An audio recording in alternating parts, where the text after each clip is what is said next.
Vijayawada central నియోజకవర్గంలో రాష్ట్రంలోనే తొలి విజన్ 2047 యాక్షన్ ప్లాన్ కార్యాలయం ఘనంగా ప్రారంభమైంది. ప్రజాప్రతినిధులు, పార్టీ నాయకులు, వేలాది మంది కార్యకర్తల సమక్షంలో ఈ కార్యక్రమం విజయవంతంగా జరిగింది. ప్రారంభోత్సవ కార్యక్రమానికి ముఖ్య అతిథులుగా సెంట్రల్ నియోజకవర్గ ఎమ్మెల్యే బొండా ఉమామహేశ్వరరావు, విజయవాడ పార్లమెంట్ సభ్యులు కేశినేని శివనాథ్, దూదేకుల కార్పొరేషన్ చైర్మన్ నాగుల్ మీరా, మాజీ ఎమ్మెల్సీ బుద్ధా వెంకన్న తదితరులు హాజరయ్యారు. ఈ సందర్భంగా ఎంపీ కేశినేని శివనాథ్ మాట్లాడుతూ, కూటమి ప్రభుత్వం ఏర్పడిన వెంటనే ముఖ్యమంత్రి నారా చంద్రబాబు నాయుడు గారు ప్రతి నియోజకవర్గ అభివృద్ధికి స్పష్టమైన రోడ్ మ్యాప్ ను రూపొందించారని, రాష్ట్రంలో విజన్ 8 కోసం 7 మంది అధికారులతో పర్యవేక్షణ వ్యవస్థను ఏర్పాటు చేశారని తెలిపారు. అనంతరం ఎమ్మెల్యే బొండా ఉమా మాట్లాడుతూ, ప్రతి నియోజకవర్గ అభివృద్ధి, సంక్షేమం, ఉపాధి అవకాశాల విస్తరణకు ఈ కొత్త కార్యాలయం కేంద్ర బిందువుగా పనిచేస్తుందన్నారు.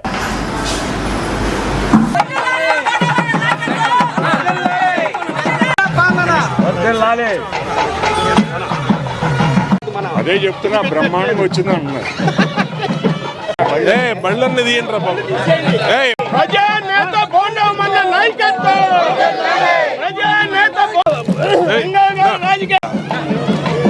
ఆర్టీఓ ర్యాంకు వచ్చేస్తున్నాడు. ఇది మనమే సెలెక్ట్ చేసుకోవాలి.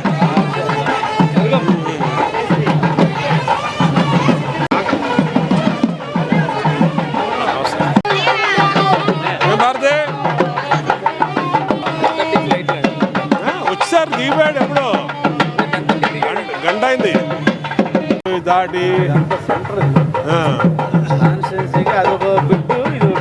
ఆ ఏరియా అందరూ వీళ్ళు వేరు, అక్కడ వేరు.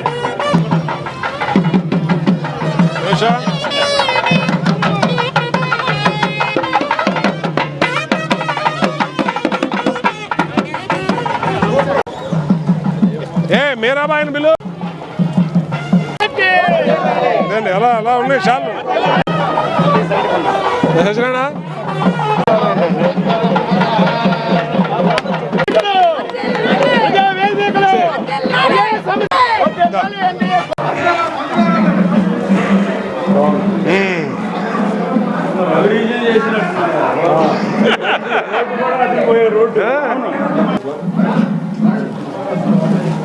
ఎట్లాగా ఎలా దీని మీద పెడదాం.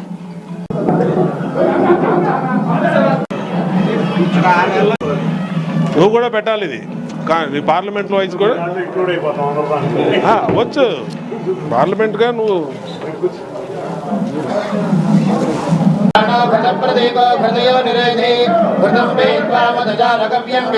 అవును. ఇవన్నీ సిస్టమ్స్ అన్నీ అక్కడే గవర్నమెంట్ ఇచ్చినాయి.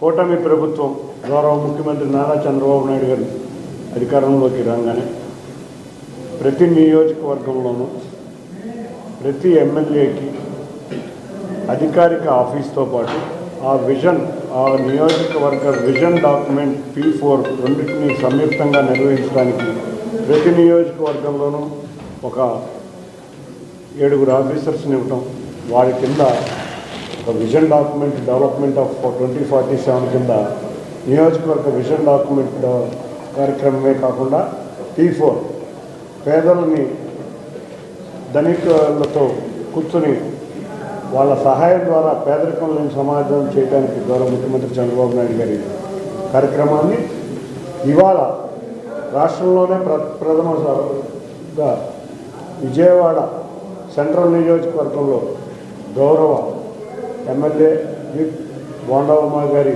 కార్యాలయం ప్రారంభానికి రావడం అందరికీ ఆనందంగా ఉంది. ఏదైనా కార్యక్రమాన్ని ఆయన తలుచుకుంటే ఏ కార్యక్రమం అయినా చాలా స్పీడ్గా చేస్తారు. మనం చూసాం. రాష్ట్రంలో ఈ కార్యాలయాలు 175లో మొట్టమొదటిసారిగా సెంట్రల్ నియోజకవర్గంలో ఓపెన్ చేయడం, అందులో కార్యాలయం కూడా చాలా చక్కగా తయారైంది. తప్పకుండా గౌరవ ఎమ్మెల్యే గారి ఆధ్వర్యంలో సెంట్రల్ నియోజకవర్గం అభివృద్ధి బాటలో బ్రహ్మాండంగా నడుస్తుంది. ప్రతినిత్యం ప్రజలతో ఉండే వ్యక్తి ఆయన కాబట్టే అభివృద్ధి, సంక్షేమం సమపాలనలో తీసుకెళ్తున్నారు. మనం చూసాం జీవో నెంబర్ 30 గురించి కూడా ఆయన రెవెన్యూ ఆఫీసర్స్తో పదే సమీక్షా సమావేశాలు నిర్వహించడమే కాకుండా సమస్య ఎక్కడైతే పరిష్కరించాలో ఆ విధంగా చేయమని గౌరవ ముఖ్యమంత్రి వర్యులు కూడా ఇవ్వటం జరిగింది. వీటికి తోడు ఇక్కడ ఉన్న ట్రాఫిక్ సమస్యలు, ముఖ్యంగా ఈ ప్రాంతంలో ఉన్న ట్రాఫిక్ సమస్యల మీద కూడా వారు దృష్టి పెట్టడం జరిగింది. డ్రైనేజ్ కానించి ఇవాళ ఈ నియోజకవర్గం 2014 ముందు ఎట్లా ఉండేది, 2014 నుంచి 19 వరకు ఎంత అభివృద్ధి చెందింది, 19 నుంచి ఒక్క రాయి కూడా ఇక్కడ గత ప్రభుత్వం వేయలేదు. మళ్ళీ కూటమి అధికారంలోకి రాగానే ఎన్నో రోడ్లు, ఎన్నో బ్రిడ్జిలు, ఎన్నో ఆర్ఓబీలు, ఆర్యూబీలు, అంతేకాకుండా ఎన్నో సంక్షేమ కార్యక్రమాలు మళ్ళీ తీసుకురావడం జరిగింది. తప్పకుండా ప్రతినిత్యం ఇందాకే ఒక మ్యాగజైన్ కూడా ఓపెన్ చేశాం. ప్రతి నెల కూడా ఆయన చేసే కార్యక్రమాలన్నీ కూడా ఆ మ్యాగజైన్లో పొందుపరుస్తారు. ఇటువంటి కార్యక్రమం వల్ల, ఇటువంటి వినూత్నమైన కార్యక్రమాలు అందరం కూడా ఆచరించాలి. ఇటువంటి కార్యక్రమం వల్ల ప్రజలకి ఎమ్మెల్యే గారు మరింత చేరువవుతారు. తప్పకుండా ఇటువంటి కార్యక్రమాన్ని అన్ని నియోజకవర్గాల్లో, 7 నియోజకవర్గాల్లో కూడా ఎన్టీఆర్ జిల్లాలో తీసుకొస్తామని తెలియజేసుకుంటా. ఇటువంటి వినూత్న కార్యక్రమాలు ఎన్నో చేస్తున్న గౌరవ ఎమ్మెల్యే బొండవమ్మ గారికి, అంతేకాకుండా అతిథులుగా వచ్చిన బుద్ధా వెంకన్న గారికి, మీరా గారికి ధన్యవాదాలు తెలుపుకున్నాం. ప్రతి తెలుగుదేశం కార్యకర్తలకి, నాయకులకి అందరికీ కూడా పేరు పేరున ధన్యవాదాలు. ముఖ్యమంత్రి చంద్రబాబు నాయుడు గారి ఆదేశాల మేరకు విజన్ యాక్షన్ ప్లాన్ 2047 దీనికి ప్రతి నియోజకవర్గ శాసనసభ్యుడికి కూడా కార్యాలయాన్ని ఏర్పాటు చేసి, ఆ కార్యాలయం ద్వారా ప్రజలకు అందుబాటులో ఉంటూ ఆ నియోజకవర్గ అభివృద్ధి, సంక్షేమం, విజను, ఉపాధి, ఉద్యోగ అవకాశాలకి ఒక డాక్యుమెంట్ చేసి ఆ డాక్యుమెంట్ని అధికారుల ద్వారా శాసనసభ్యుడు చైర్మన్గా ఉంటూ దాన్ని ఇంప్లిమెంట్ చేసే విధంగా ఈ కార్యాలయాల్ని ఏర్పాటు చేయమని ఆదేశం ఇచ్చిన తర్వాత సెంట్రల్ నియోజకవర్గంలో మొట్టమొదటిసారిగా ఇవాళ ఒక గవర్నమెంటు కార్యాలయాన్ని శాసనసభ్యుడు చైర్మన్గా ఉన్నటువంటి దీనికి విజన్ యాక్షన్ ప్లాన్ ఆఫీస్గా దీన్ని ఓపెన్ చేయడం జరిగింది. ఇప్పుడే పార్లమెంట్ సభ్యులు కేసినేని శివనాథ్ చిన్ని గారు, అలాగే నూర్ బాషా చైర్మన్ నాగుల్ మీరా గారు, మాజీ ఎమ్మెల్సీ సోదరుడు బుద్ధా వెంకన్న గారు అందరి చేతుల మీదుగా చేయడం జరిగింది. సంతోషం. అంటే ప్రజలకు మరింత చేరువలో, మాకు అధికారం అనేది అలంకారం కాదు, అధికారం అనేది మాకు ఒక బాధ్యత. దాన్ని నిరంతరం అందుబాటులో ఉంటూ పబ్లిక్ గ్రీవెన్స్ తీసుకొని, పబ్లిక్ సమస్యలు తెలుసుకొని, అభివృద్ధితో నిరంతరం కూడా అధికారులతో మానిటరింగ్ చేస్తూ ఆ అభివృద్ధి కార్యక్రమాలు ఇంప్లిమెంట్ చేయడమే లక్ష్యంగా ఈ కార్యాలయం పనిచేస్తుంది.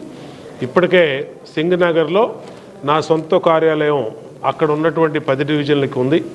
ఇటేపు ఉన్నటువంటి 11 డివిజన్లకి ఈ కార్యాలయం మరి నియోజకవర్గానికి అందుబాటులో, ఈ డివిజన్లకు అందుబాటులో నిరంతరం కూడా ఇక్కడ మా స్టాఫు, మా ఆఫీసర్లు అందరూ కూడా సమస్యల పరిష్కారానికి సిద్ధంగా ఉంటారని తెలియజేసుకుంటూ ఈ కార్యాలయం ఓపెనింగ్ చేసినటువంటి ఎంపీ కేసినేని శివనాథ్ చిన్ని గారికి, అలాగే నాగుల్ మీరా గారికి, బుద్ధా వెంకన్న గారికి హృదయపూర్వక అభినందనలు తెలియజేస్తాం.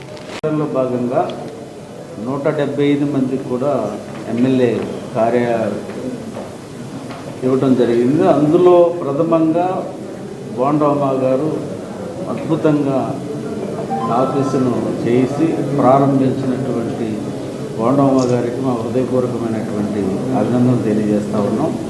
అట్లాగే ఎంపీ గారికి కానీ, అట్లా బుద్ధ వెంకన్న గారికి కానీ, ఇక్కడికి వచ్చేసిన నాయకులకు, కార్యకర్తలు. మరి సెంట్రల్ నియోజకవర్గ చరిత్రలో 70,000తో గెలిచిన ఏకైక ఎమ్మెల్యే బోండా ఉమామహేశ్వరరావు గారు 70,000 మెజారిటీతో గెలిపించినటువంటి ఈ ప్రజల ఆకాంక్షలకు అనుగుణంగా పనిచేయాలనేటువంటి తపనతోటి నిరంతరం ప్రజల మధ్య ఉంటూ ప్రజా సమస్యలు పరిష్కరిస్తూ ప్రభుత్వం నుంచి రావాల్సినటువంటి అన్నీ కూడా తీసుకొచ్చి ఈ నియోజకవర్గాన్ని అభివృద్ధి పదంలో నడిపిస్తూ ఉన్నారు బోండా ఉమా గారు. ఇవాళ ఇది బోండా ఉమా గారు చెప్పినట్లు 11 డివిజన్లకి ఇది సెంటర్. ఉదయం ఇంటి దగ్గర కానీ, అట్లాగే ఉదయం 10 నుంచి 2 వరకు సింగినగర్లో, 4 నుంచి 8 వరకు ఇక్కడ అనేది ఒక టైమింగ్ పెట్టుకున్నారు. అంటే నియోజకవర్గ ప్రజలందరికీ ప్రతిదినం అందుబాటులో ఉండే విధంగా కార్యాచరణ రూపొందించడం. ఇదివరకంటే ఎమ్మెల్యే గారి దగ్గరికి వెళ్ళినప్పుడు ఎమ్మెల్యే గారు ఏదైనా పని ఉంటే సంబంధిత అధికారులకు ఫోన్ చేసే పరిస్థితి ఉంటే ఇప్పుడు ఎమ్మెల్యే గారి ఆఫీసులోనే గవర్నమెంట్ అధికారులు మొత్తం ఆర్డీఓ క్యాడర్ దగ్గర నుంచి అందరూ కూడా ఎమ్మెల్యే గారి సమక్షంలో ఉంటారు కాబట్టి ప్రజలు రాగానే వాళ్ళ సమస్యను ఎమ్మటే పరిష్కరించేటువంటి మార్గం ఉంటుందనేటువంటి ఆలోచనతోనే చంద్రబాబు నాయుడు గారు చరిత్రలో ఎప్పుడు లేని విధంగా ఈ నిర్ణయం తీసుకోవడం, ఆ అవకాశాన్ని అందిపుచ్చుకొని ఈరోజు ఈ ఆఫీసును ప్రారంభించడం అనేది చాలా సంతోషం. ఇంకా బోండమ్మ గారు నిరంతరం ప్రజల్లో ఉండే తత్వం కలిగినటువంటి వ్యక్తి. రానున్న రోజుల్లో 70 నుంచి 1,00,000తో గెలవాలని ఆకాంక్షిస్తూ అందరికీ ధన్యవాదాలు. శాసనసభ్యులు అలాగే ప్రభుత్వ విప్పు బోండమ్మ గారి సారథ్యంలో ఏదైతే ఆంధ్ర రాష్ట్ర ప్రభుత్వం చంద్రబాబు నాయుడు గారు నియోజక అభివృద్ధికి మరి స్థానిక ఎమ్మెల్యే చైర్మన్గా మిగతా ఆఫీసర్లు ఇక్కడ ఉండేలాగా కార్యాలయం అభివృద్ధించారు. మరి ఎంపీ గారు చెప్పినట్టు రాష్ట్రంలోనే మొట్టమొదటి కార్యాలయం ఒక విజయనగర నాయకుడు బోండమ్మ గారిని చెప్పడంలో ఎటువంటి సందేహం. ఉదాహరణకు 2002 ఆ రోజు 2004 నుంచి 2014 వరకు కాంగ్రెస్ ప్రభుత్వం ఉంది.